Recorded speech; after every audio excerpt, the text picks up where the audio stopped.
Merci, Monsieur le Président. Merci au comité d'organisation de la STGO de m'avoir proposé de participer à cette session autour de la pré-éclampsie. Je suis anesthésiste réanimateur à l'hôpital Mongislim La Marsa. J'attends encore mes diapos. Et je suis là pour vous parler de la réanimation des pré-éclampsies sévères, en tout cas ce qui reste à en dire vu ce qui a déjà été présenté. Voilà.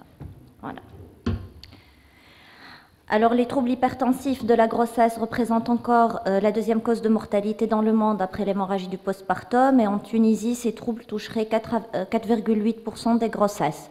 La fréquence de la prééclampsie va situer entre 2,5 et 6,5 pour les grossesses à bas risque et aux alentours de 20 à 25% des grossesses à haut risque, en sachant que les prééclampsies sévères sont observées dans à peu près 1% des grossesses. Pour rester en Afrique, alors ça marche comment ça ? Suivant, s'il vous plaît. Pour rester en Afrique, il y a une équipe au niveau de l'Afrique du Sud. Alors, il s'agit d'un pays quand même à revenu un peu plus, où les gens sont un peu mieux lotis que chez nous en tout cas. Ils se sont penchés sur les causes de mortalité maternelle en rapport avec les troubles hypertensifs de la grossesse, et les auteurs dans leurs conclusions disent que pour prévenir la mortalité maternelle et améliorer le pronostic, ça passe essentiellement par un contrôle rapide de l'hypertension artérielle, le transfert des cas les plus graves à des centres de référence et une réanimation adaptée. Donc encore une fois, à chaque fois que le pronostic vital est mis en jeu, l'implication d'une équipe d'anesthésie-réanimation est fondamentale pour améliorer le pronostic.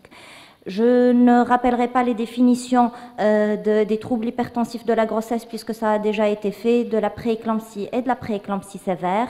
Et très rapidement, au niveau de la physiopathologie, si ça veut bien passer. Voilà, juste pour dire que la physiopathologie, même s'il y a eu beaucoup d'avancées, l'implication de chaque mécanisme est encore hypothétique et pas bien précisée, mais ce qu'il y a à retenir, c'est qu'il s'agit d'un désordre multisystème où sont mis en jeu une maladaptation immunitaire, un problème d'invasion et de différenciation trophoblastique qui va induire une dysfonction placentaire, une activation endothéliale systémique avec une réponse inflammatoire exagérée et qui va toucher les différents organes nobles chez la mère et donc qui va pouvoir se compliquer par des pathologies mettant en jeu le pronostic vital telles que l'éclampsie, les hémorragies cérébro-méningées, la défaillance respiratoire, l'OAP, qu'il soit de surcharge sur une insuffisance rénale, un excès de remplissage ou une défaillance myocardique, le redoutable HELP syndrome et ses complications hémorragiques telles que l'hématome sous-capsulaire du foie, l'hématome rétroplacentaire et puis également la défaillance rénale, même si dans le genre ça reste possible de la supplémenter. Nous allons surtout parler des axes de la réanimation sans revenir sur la prise en charge obstétricale et la gestion de la grossesse puisque ça a fait l'objet des exposés précédents, en commençant par le contrôle de l'hypertension artérielle sévère. Donc une pression artérielle supérieure à 160. Je ne sais pas ce qui se passe, je m'excuse.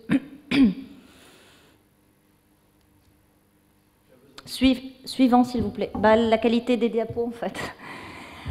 Alors, l'hypertension artérielle est dite sévère à partir de 160 mm de mercure et il est très important de contrôler rapidement cette hypertension artérielle. Alors, si la patiente se présente avec une PAS supérieure à 180 et une pression artérielle moyenne supérieure à 140, il faut rapidement titrer la patiente en vasodilatateur. En Tunisie, on utilise en premier lieu la nicardipine IV, puis mettre en place une perfusion continue.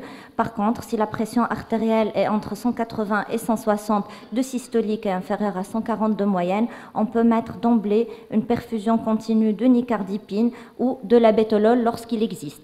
Le choix des médicaments va dépendre essentiellement de la pharmacopée disponible. Par exemple, en Tunisie, nous ne disposons plus de l'hydralazine IV. Il paraît que ça va revenir bientôt, mais on l'a pas. Et le labétolol IV n'est pas, il est hors nomenclature hospitalière, mais on peut quand même l'avoir.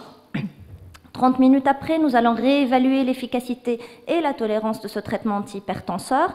Si les chiffres tensionnels tombent en dessous de 140 de systolique et de 100 de moyenne, il faudra diminuer, voire parfois arrêter le traitement. Si la pression artérielle systolique se met entre 140 et 160 et que la PAM est comprise entre 100 et 120, nous allons pouvoir poursuivre la perfusion continue, que ce soit de nicardipine ou de l'abétolol. Si par contre, sous une monothérapie, la pression artérielle systolique reste supérieure à 160 et la PAM supérieure à 120, il faudra associer à la nicardipine IVSE à dose max, c'est-à-dire 6 mg/h, soit le labétolol, soit la clonidine, en fonction de ce qui est disponible et de ce qu'on a le plus l'habitude de manipuler. Quel que soit le niveau de pression artérielle atteint, des effets secondaires à la nicardipine peuvent apparaître, notamment les plus gênants restent les céphalées et les palpitations. Il faudra donc réduire les doses de nicardipine et y associer soit le labétolol, soit la clonidine. L'évaluation de la patiente va être continue, initialement toutes les 30 minutes, puis toutes les heures. Et l'objectif du traitement est effectivement de réduire les risques de complications maternelles et fétales. En fait, l'HTA sévère est la seule complication réversible de la prééclampsie sévère. Donc, si on arrive à contrôler cette HTA sévère, nous pourrons limiter le risque des complications directement liées à cette HTA sévère, notamment les risques d'hémorragie cérébro-ménagée, souvent les risques d'éclampsie, mais également les complications cardiaques, rénales et l'hématome rétroplacentaire et la perfusion placentaire. Et donc, tout ça va nous permettre d'éviter la mortalité maternelle.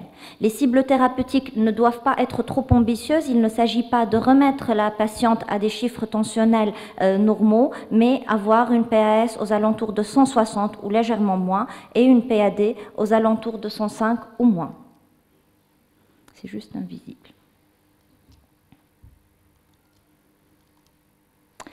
Alors, le traitement de l'hypertension artérielle sévère doit toujours se faire sous un contrôle scopique continu, avec certes une pression artérielle non invasive, mais couplée à une surveillance par cardioscope, par saturomètre, la surveillance et la détection des signes neurosensoriels d'éclampsie, un monitorage du bien-être fœtal et des examens biologiques répétés. L'objectif n'est pas uniquement de traiter les complications quand elles apparaissent, mais également et surtout de les anticiper pour pouvoir les prévenir et les détecter précocement.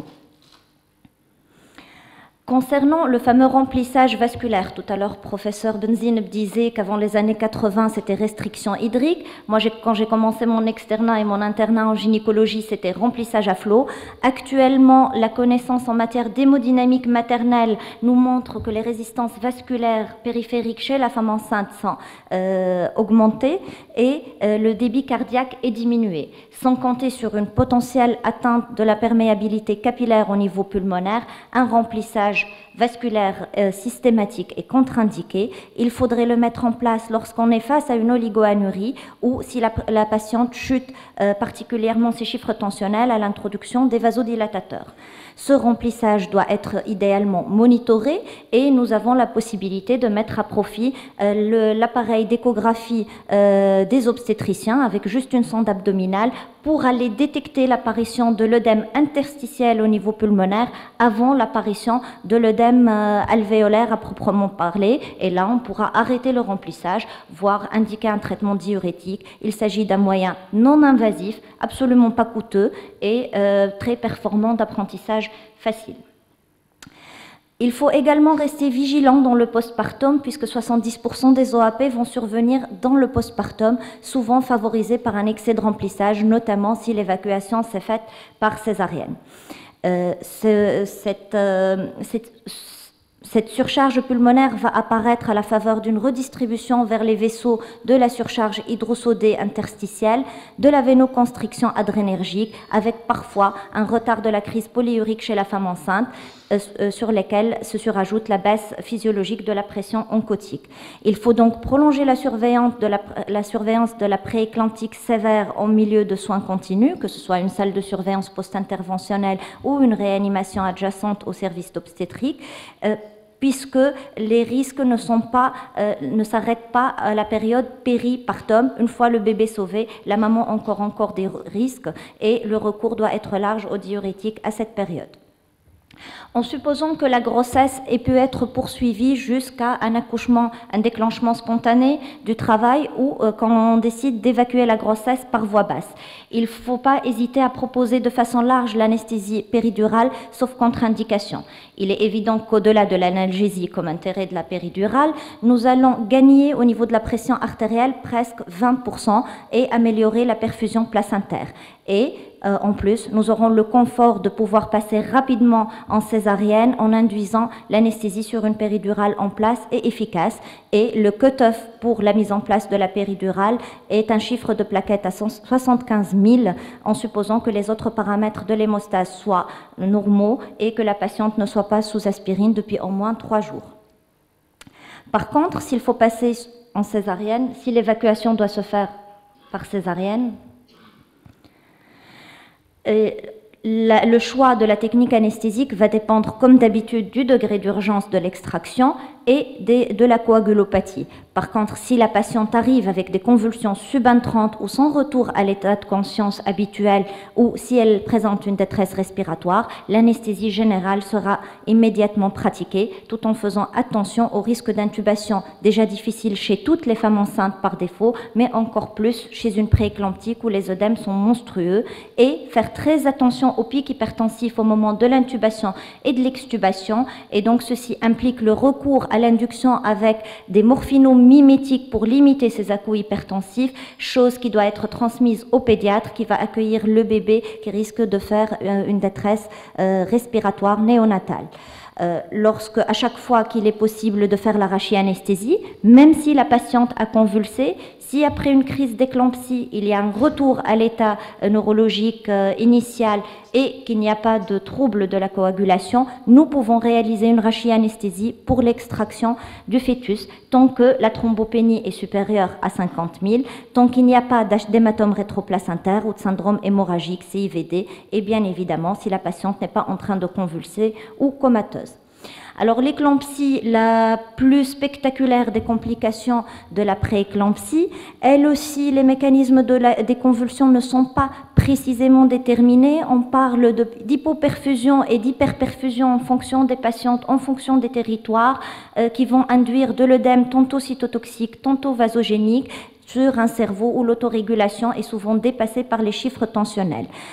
Il faut dire que la pression artérielle peut être normale dans 25% des cas et que toutes ces théories vont s'effondrer. Quoi qu'il en soit, l'éclampsie nécessite une évacuation rapide de la grossesse après stabilisation de la patiente. Au niveau du traitement, ce bon vieux sulfate de magnésium est recommandé avec un grade A1, quelles que soient les controverses. En effet, les convulsions elles-mêmes, quand elles vont survenir, c'est des convulsions en général de courte durée et qui vont céder spontanément. Néanmoins, sur le coup, administrer un bolus de sulfate n'est pas pratique. Il est parfaitement possible d'administrer un bolus de clonazepam ou de diazépam qui ne présente pas de risque particulier de détresse respiratoire si on respecte des doses faibles. Et le sulfate de magnésium va être démarré au décours de la crise. Le sulfate de magnésium est indiqué à chaque fois qu'on est face à une crise d'éclampsie ou lorsqu'il y a des signes prémonitoires, c'est-à-dire la barre hypogastrique persistante ou des signes neurosensoriels à type de céphalée persistante, troubles visuels et éroté vif.